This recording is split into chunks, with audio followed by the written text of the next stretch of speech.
ओम श्री गुरुदेवाय नमः। ओम श्री सिद्धि बुद्धि सहिताय श्री गणेशाय नमः। ओम श्री लक्ष्मी नारायणाभ्यां नमः। ओम नारायणं नमस्कृत्य नरं चैव नरोत्तमं देवीं सरस्वतीं व्यासं ततो जयमुदीरये। ओम श्री सर्वेभ्यो गुरुभ्यो नमः। ओम श्री सर्वेभ्यो देवेभ्यो नमः। ओम नमो नारायणाय। अब श्रीमद् भागवत महापुराण के पद्म पुराण में वर्णित बसरीफन महात्म्य ग्लोरी का चौथा अध्याय फिर द होप्स।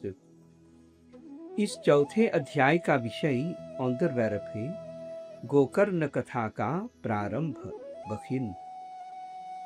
सूत उवाच अथ वैष्णव चित्तेषु दृष्ट्वा भक्तिम् अलौकिकीं निजलोकं परित्यज्य भगवान भक्तवत्सलः। सूत जी शौनक ऋषि से कहते हैं, उस समय अपने भक्तों के चित्त में इनलक अलौकिक ट्रांसेंडेंट भक्ति देख भक्तवत्सल भगवान निज लोकम परित्यज्य अपना लोक छोड़कर वहां सब भक्तों के हृदय में आए। प्रभु अत्यंत सुंदर और सजल मेघ रेखन वॉल्क के समान श्याम वर्ण फंदोंक्र क्ल्योर थे। उन्होंने पीत वस्त्र, खेल क्लीत और लंबी फूलों की माला धारण किए हुए थे तथा एन करधनी बेदल कैटिंग ओमत मिडल मुकुट, क्रोन और कुंडलों और बैलन से सुशोभित बहुत ही सुंदर लग रहे थे। परमानंद चिन्मूर्ति मधुरो मुरलीधर आविवेश स्वभक्तानां हृदयान्यमलानि च। परम आनंद और ज्ञान की मूर्ति भगवान, जिनकी छवि ऐच्छत्रालिंग बहुत ही मधुर हे लिफ है, मुरली को धारण किए हुए अपने भक्तों के निर्मल स्मेतलोस हृदयों में प्रकट फस्कैन हो गई। वैकुंठ वासिनो ये च वैष्णवा उद्धवादयः तत्कथा श्रवणार्थं ते गूढ़रूपेण संस्थिताः। वैकुंठ में रहने वाले उद्धव आदि एवं अंद्र वैष्णव भक्त लोग भी उस कथा को सुनने के लिए वहां गूढ़ रूप से नित हरकन बार फॉर्म उपस्थित अन्वेषक हो गई। प्रभु के भक्तों के हृदयों में प्रकट होते ही सब ओर जय हो की ध्वनि खलौत होने लगी। उस समय भक्ति रस, भक्ति खलुक्सकपू का प्रवाह चला और बार बार अबीर, क्लोरखपुदर और पुष्पों की वर्षा, ब्लुमंद्रीखन तथा शंख की ध्वनि होने लगी। उस सभा में जो लोग बैठे थे वे अपने देह, गेह, हर्ष और अपने आप तक को भी भूल गई। उनको भक्ति के भाव खफुलंस में इस प्रकार डूबे देखकर नारद जी सनकादि ऋषियों से बोले, हे मुनीश्वरों, ओ ख्रोत मुनीस, आज मैंने सप्ताह श्रवण की यह बहुत ही अलौकिक ट्रांसेंडेंट महिमा voortreffelijkheid देखी है। यहाँ तो जो अज्ञानी personen zonder spirituele kennis, दुष्ट, बौसार्dige mensen और पशु पक्षी, dieren en vogels भी है, वे सब अत्यंत निष्पाप, gezuiverd van zonden हो गई है। अतो द्विलोके ननु नास्ति किंचित चित्तस्य चोधाय कलौ पवित्रम् अघौघ विध्वंसकरं तथैव कथा समानं भुवि नास्ति चान्यत्।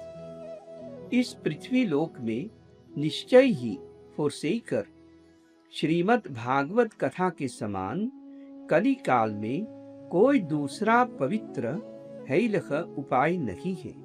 चित्त की शुद्धि, zuivering van de geest, और पाप पुंज grote hoeveelheid zonden का नाश करने के लिए। नारद जी सनकादि ऋषियों से आगे बोले, के विशुद्ध्यन्ति वदन्तु मह्यं सप्ताह यज्ञेन कथामयेन कृपालुभिर्लोकहितं विचार्य प्रकाशितः कोऽपि नवीन मार्ग। आप लोग बहुत कृपालु हैं। आपने संसार के कल्याण हेतुलक फोर्सपुट का विचार करके यह बिल्कुल नया साधन हम लोगों को समझाया है। आप कृपया यह बताइए कि इस भागवत कथा रूप सप्ताह यज्ञ के द्वारा संसार में कौन कौन लोग पवित्र हो जाते हैं। सनकादि ने नारद जी से कहा, जो लोग सदा सब प्रकार के पाप करते हैं, बुरे आचरण खद्राह में लगे रहते हैं और क्रोधी स्नेल बोस, कपटी पद्रिखर तथा कामी फल फलांगन से, वे सभी इस कलयुग में नियम पूर्वक volgens voorschriften सप्ताह इन 7 dagen कथा सुनने से पवित्र हो जाते हैं।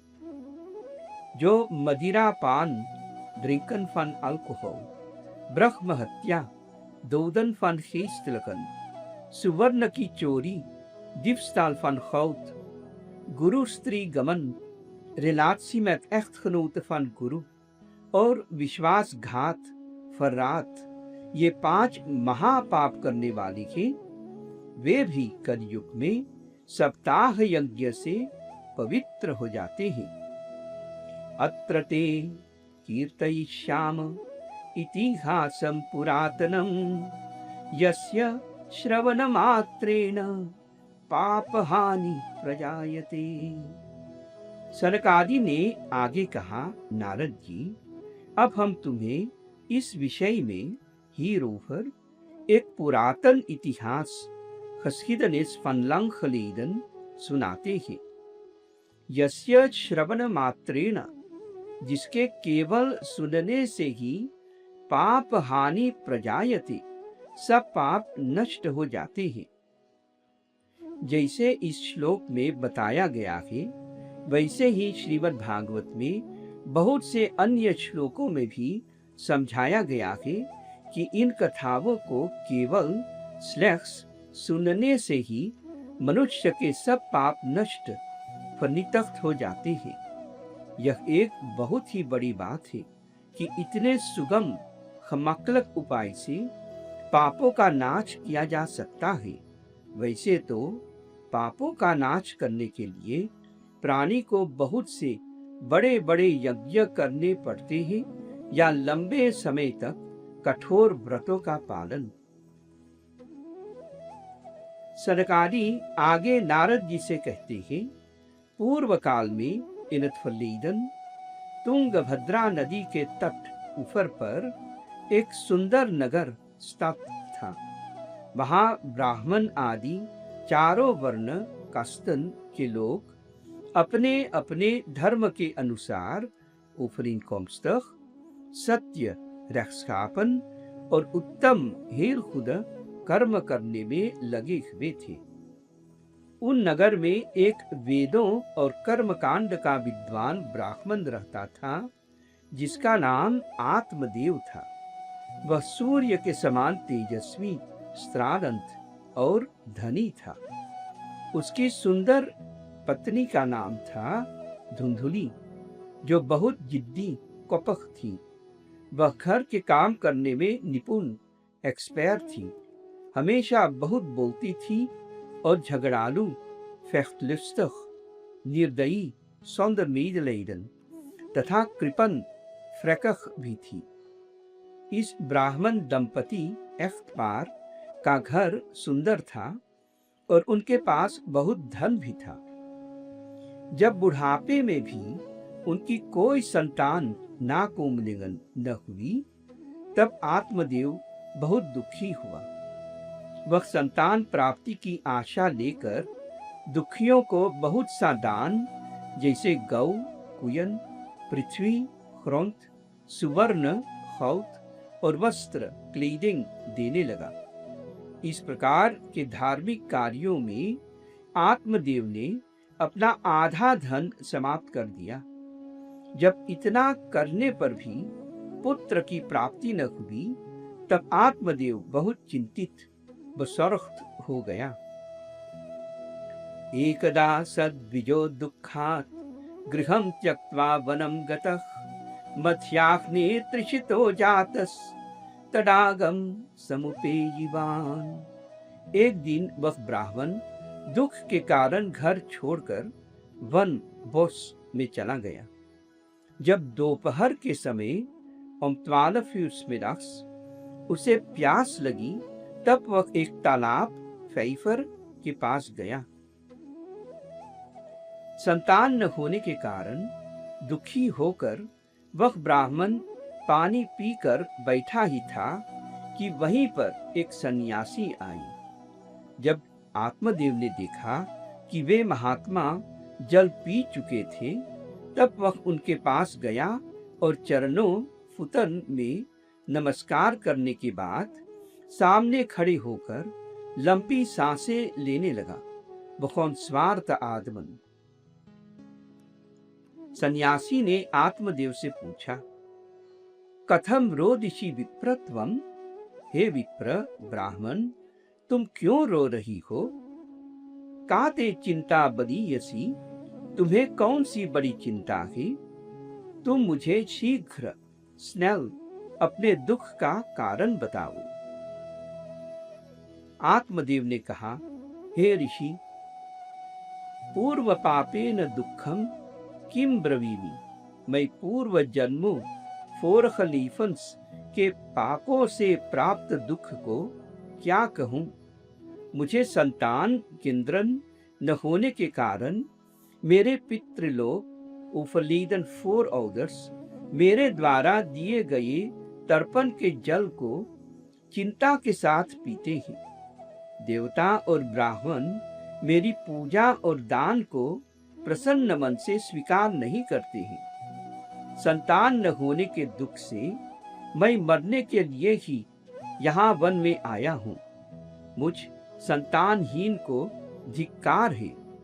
Als kinderloze ben ik verfoeilijk en waardeloos.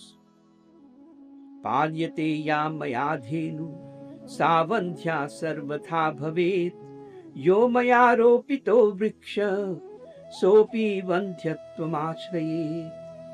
पाल्यते या मया धेनु, मैं जिस धेनु को पालता हूँ, सा वन्ध्या सर्वथा भवेत्, वह भी सर्वथा फलकोमन वंध्या अनफ्रुchtबार हो जाती है। यो मया रोपितो वृक्षः, मैं जो वृक्ष बोम लगाता हूँ, सोपि वंध्यत्वम आश्रयेत, वह भी फल नहीं देता है। यत् फलम मद्गृहायातम तच्च शीघ्रं विनश्यति। मेरे घर में जो फल आता है, वह भी बहुत जल्दी सड़ जाता है। जब मैं ऐसा अभागा, फॉल ongeluk और पुत्रहीन सौंदर्यशून हूँ, तब मेरे जीने से क्या लाभ? न्युत। ऐसा कहकर वह ब्राह्मण दुख से व्याकुल हो उन महात्मा के पास जोर से रोने लगा।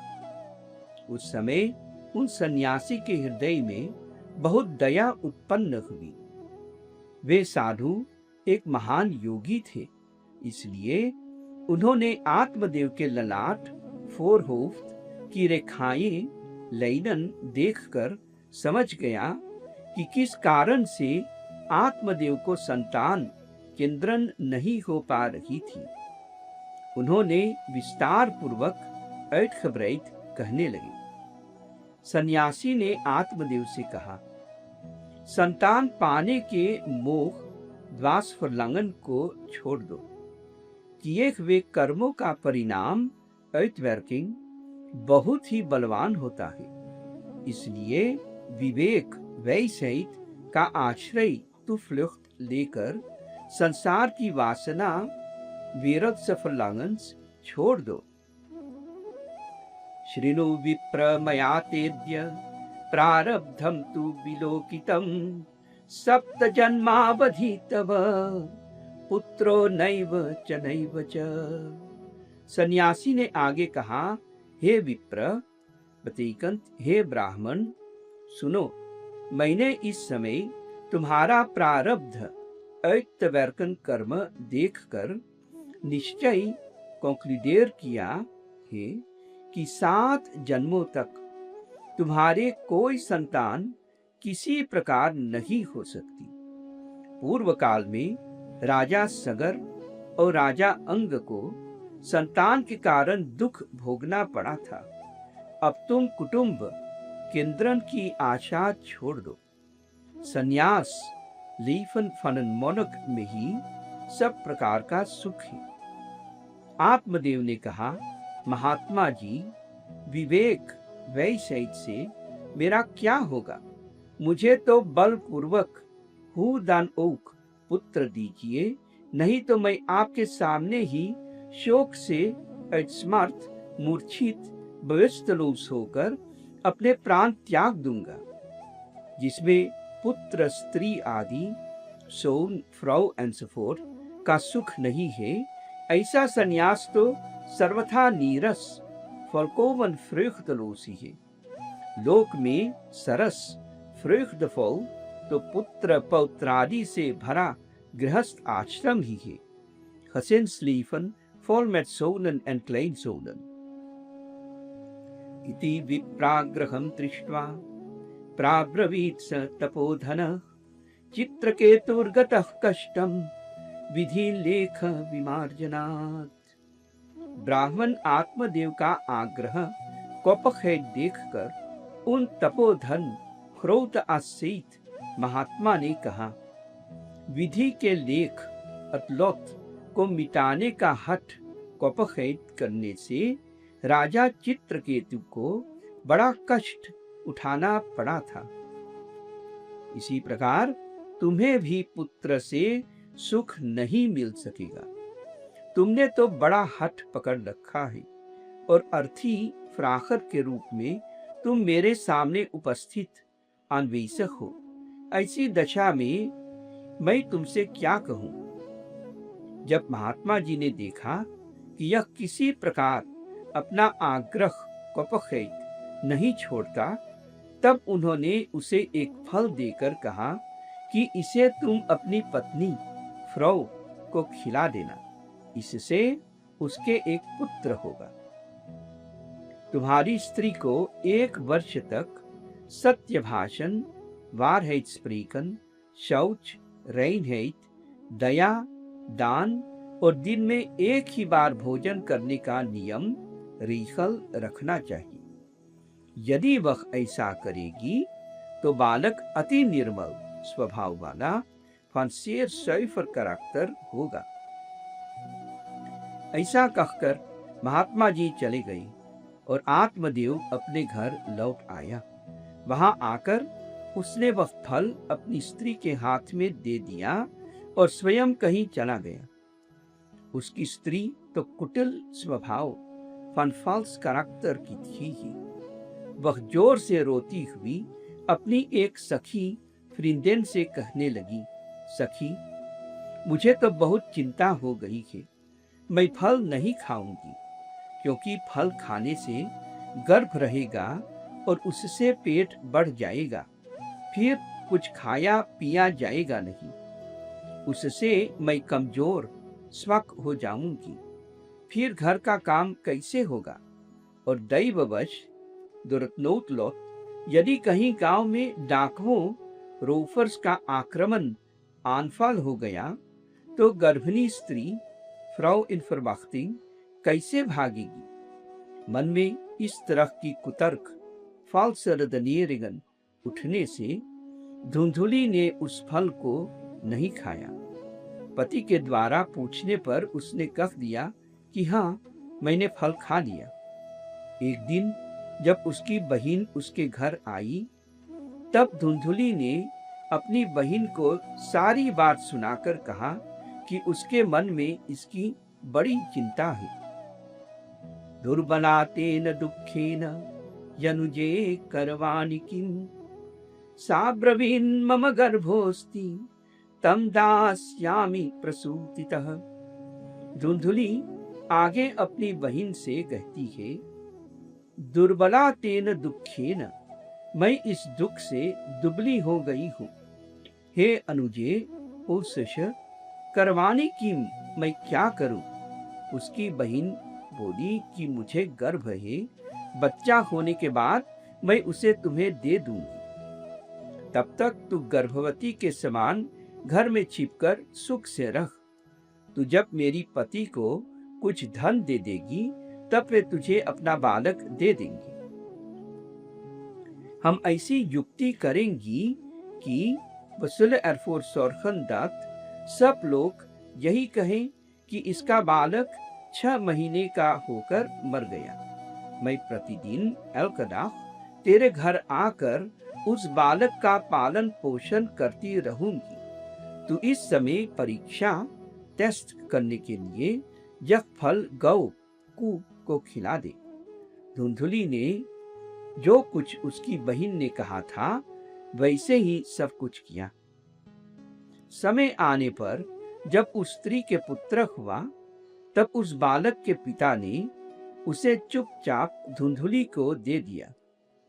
धुंधुली ने तब अपने पति आत्मदेव को सूचना बरिख्त दे दी कि मेरे सुखपूर्वक सौंदर्य कॉम्प्लिकासिस बालक हो गया है। इस प्रकार आत्मदेव के पुत्र सोन हुआ सुनकर सब लोगों को बहुत आनंद हुआ।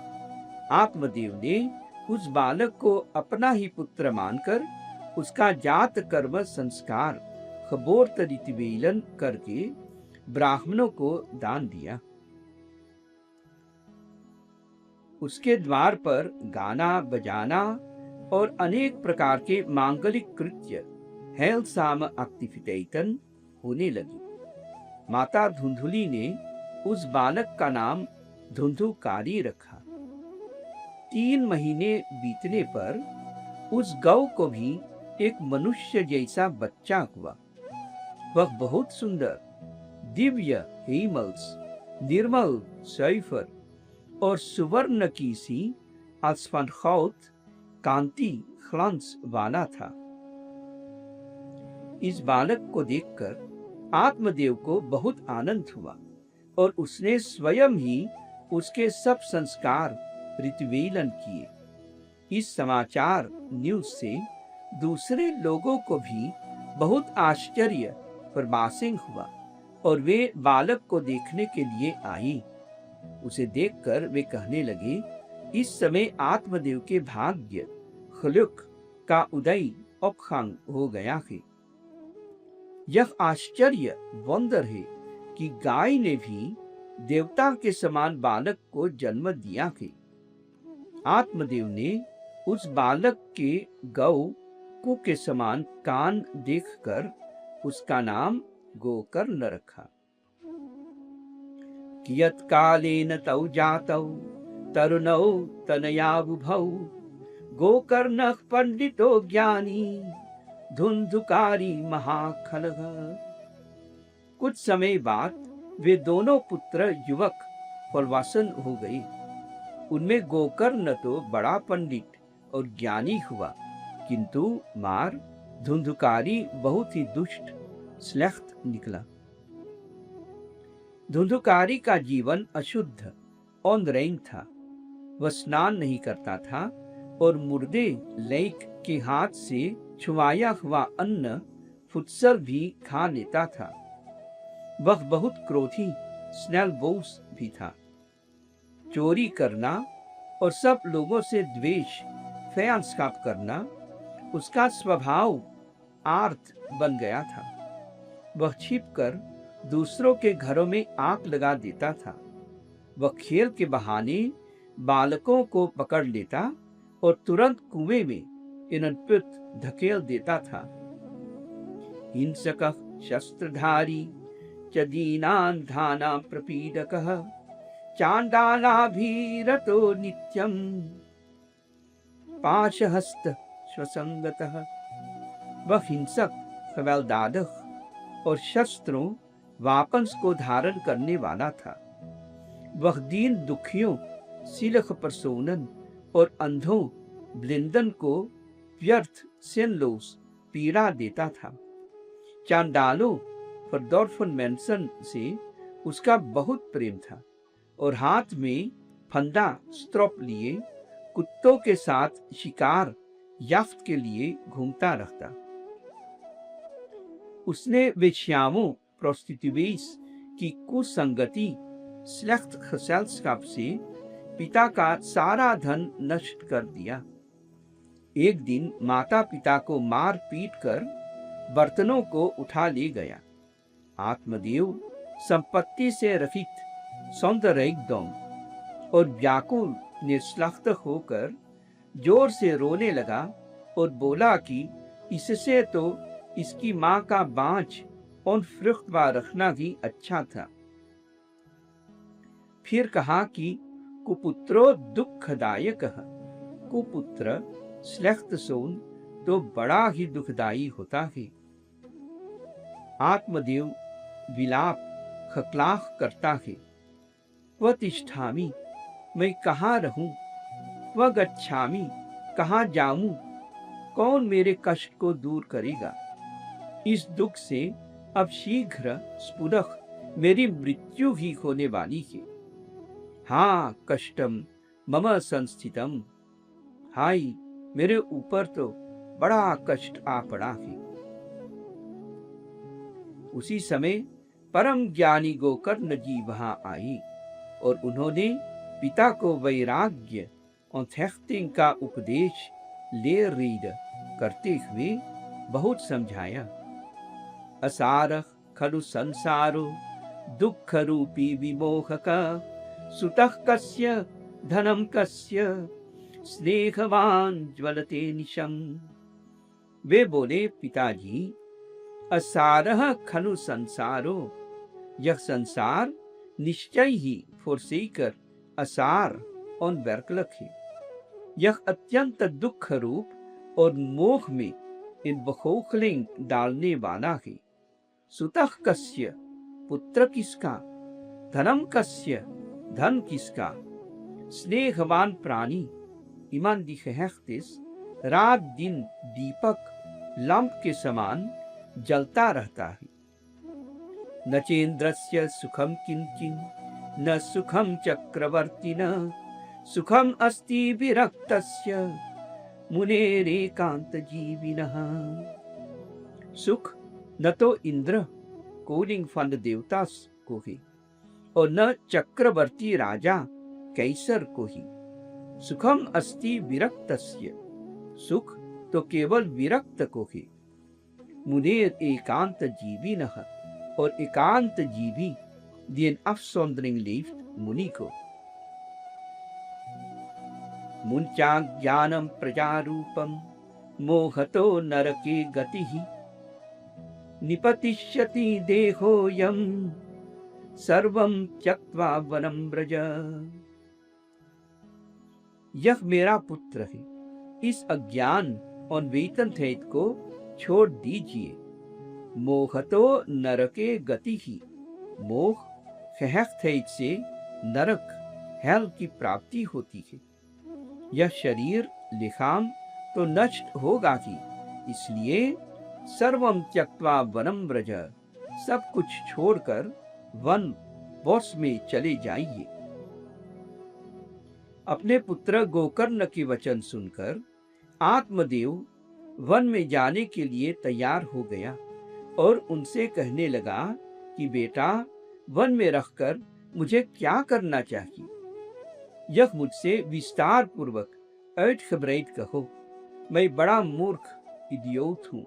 अब तक स्नेह gehechtheid के पाश स्ट्रॉप में बंद कर लंगड़ा, क्रूपल और दुष्ट बोसव्यक्त मैं बुरे कर्मों के कारण बहुत गहरे कुएं में इन दीपप्युत पड़ा हुआ हूँ। माम उद्धर दयानिधे, हे दयानिधे ओसियान फान खनाद, आप मेरा उद्धार रेडिंग कीजिए। गोकर्ण उवाच देहे स्थिमान् सरुधिरे भीमतिं त्यजत्वं, जाया सुतादिषु सदा ममतां विमुञ्च, पश्यानिशं जगतिदं क्षणभङ्गनिष्ठं, वैराग्यरागरसिको भवभक्तिनिष्ठः। आप हड्डी, बेंद्रन, मांस, फ्लेस और रक्त ब्लूत से बने शरीर लिखाम में अभिमान इडेंटिफिकात्सिमेत को छोड़ दी। पत्नी, पुत्र इत्यादि में सदा के लिए ममता भाव फनमेई खफूर मिटा दी। इस संसार को निरंतर फॉरड्यूरेंट प्रतिक्षण एलक मोमेंट नाश में स्थित देखी तथा वैराग्य ऑन्थेक्टिंग भाव के प्रेमी होकर भगवान की भक्ति में सदा लगे रहे। धर्मं भजस्व सततं त्यज लोक धर्मान्, सेवस्व साधु पुरुषान् जहि काम तृष्णाम्, अन्यस्य दोष गुण चिंतनमाशु मुक्त्वा, सेवा कथारसमहो नितरां पिबत्वम्। भगवान का भजन ही सबसे बड़ा धर्म है। निरंतर फॉरड्यूरेंट उसी का आश्रय तुफ्लुख्त लिए रहे। अन्य अंध्र सब प्रकार के दुनिया के धर्मों को छोड़ दे। सदा साधु जनों की सेवा करी। भोगों सेंसकनोत की लालसा हिंकरिंग को त्याग दी। दूसरों के गुण दोषों का विचार करना तुरंत छोड़कर एकमात्र उitsluitend भगवान की सेवा और कथाओं में मन को अत्यंत प्रेम के साथ सदा लगाए रखी। एवं सुतोक्ति वशतोपि गृहं विहाय, यातो वनं स्थिरमतिर्गत 6 वर्ष, युक्तो हरेरनुदिनं परिचर्ययासौ, श्रीकृष्णमापनियतं दशमस्य पाठात्। आत्मदेव इस प्रकार अपने पुत्र गोकर्ण के कहने से घर छोड़कर वन की ओर चल दिया। यद्यपि वेल उस समय उसकी आयु leeftijd 60 वर्ष 60 jaar की हो चुकी थी, फिर भी बुद्धि पूरी दृढ़ फसबरादन थी। वन में रात दिन भगवान की सेवा पूजा करने से और नियमों रिचुअल्स के साथ भागवत के दशम स्कंध का पाठ करने से उसने श्री कृष्ण भगवान को प्राप्त कर लिया। इस प्रकार से श्रीमद् भागवत महापुराण के पद्म पुराण में वर्णित महात्म्य का चौथा अध्याय होofdstuk 4 समाप्त हुआ। ओम नमो नारायणाय।